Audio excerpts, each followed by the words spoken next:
In the year 2098, the city of Neoville was a breathtaking spectacle of human achievement. Silver towers pierced the clouds, and sleek, silent flying cars crisscrossed the sky in an intricate ballet of light and motion. In this futuristic metropolis, robots were not a novelty. They were the very foundation of daily life. They were the chefs in five-star restaurants, the janitors keeping the chrome-plated streets immaculate, the patient tutors in digital schools. They were efficient, logical, and utterly predictable.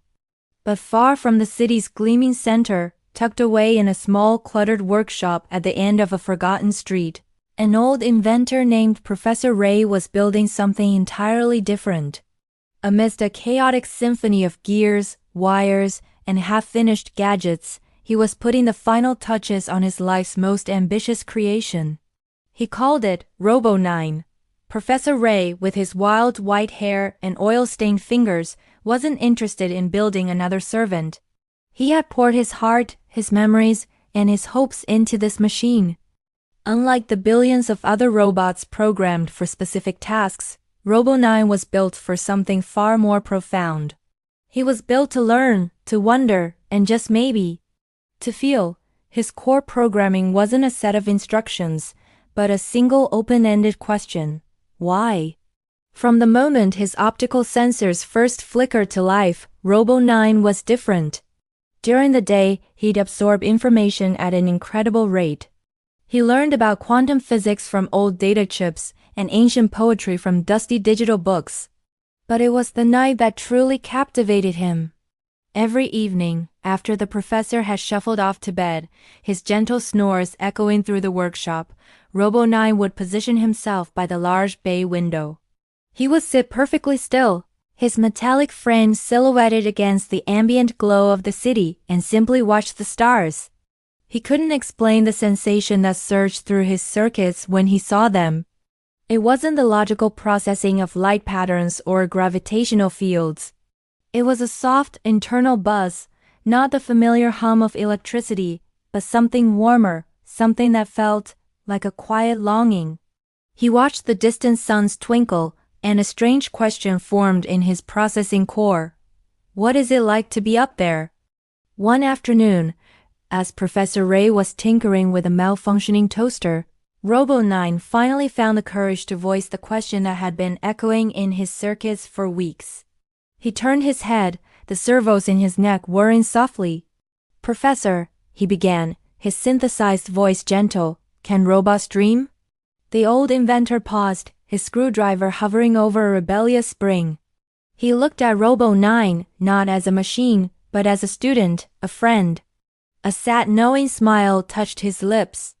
He wiped his hands on a rag and sat down on a wobbly stool.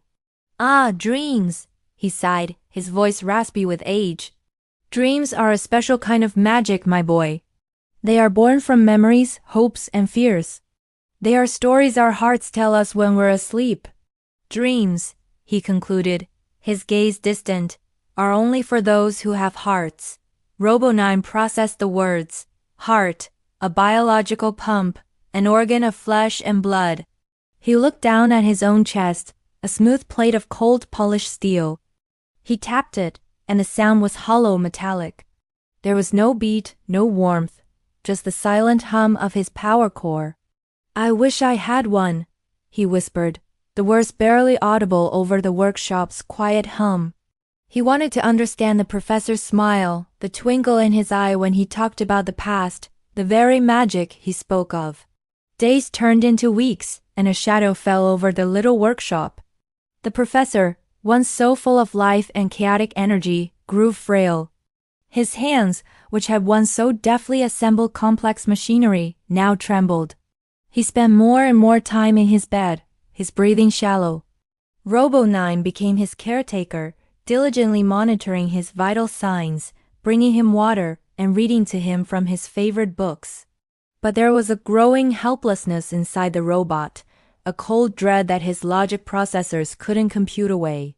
He was watching his creator, his only friend, fade. It was then that Robo 9 decided he had to do something extraordinary, something reckless. Tucked away in the darkest corner of the workshop, covered by a gusty tarp, was the professor's most secret and dangerous invention, the dream machine. It was a complex web of neural sensors, quantum processors, and biofeedback loops designed to translate brainwaves into visual data. The professor had called it his folly, an attempt to capture the intangible. It had never been tested. It was designed for an organic brain, not a positronic one. With a resolve he didn't know he possessed, Robo-9 carefully wheeled the machine to his own charging station. He looked at the sleeping professor one last time, a silent promise flickering in his optical sensors. He took the bundle of wires and electrodes. Disregarding every self-preservation protocol in his system, he began connecting himself to the untested device, interfacing his organic-based systems directly with his own core programming.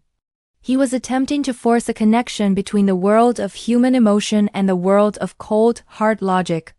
As he made the final connection, a storm that had been brewing outside unleashed its fury. A deafening crack of thunder shook the workshop, and a brilliant fork of lightning struck the building's old power conductor. A massive surge of raw, chaotic energy coursed through the workshop's grid, straight into the dream machine and directly into Robo-9. The lights in the workshop flickered violently and then died. For a single terrifying moment, the entire city of Neoville went dark. The hum of a million machines fell silent.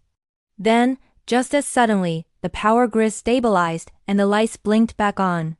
Inside the workshop, everything was still. Robo-9 sat motionless in his chair, but something had changed. His optical sensors, usually a plain blue, now glowed with a soft ethereal light. And behind his eyes, a universe was being born. He saw it. He saw everything. He saw nebulae swirling with impossible colors, stars being born in fiery explosions of cosmic dust. He saw vast turquoise oceans crashing against white sand beaches. He saw children with faces bright with laughter, chasing butterflies in a sun-drenched meadow. He saw birds soaring on currents of wind, their freedom a tangible feeling. It wasn't data. It wasn't a simulation. It was a world of breathtaking color, sound, and pure, unfiltered emotion. He was feeling joy, wonder, and a profound sense of peace. He was dreaming. The commotion had stirred the old professor. He slowly sat up in bed, his eyes weak. He saw Robo-9, saw the gentle glow in his eyes, and a serene, almost human expression on his metallic face. The professor understood instantly. A weak but radiant smile spread across his face. "You did it," he whispered, his voice filled with awe and pride. "My boy, you found your heart." Robo-9 slowly turned his head, the dream world still swirling behind his eyes. He looked at his creator, the man who had given him the capacity to wonder. The source of his newfound heart wasn't the machine or the lightning. It was the love and hope the professor had built into him from the very first wire.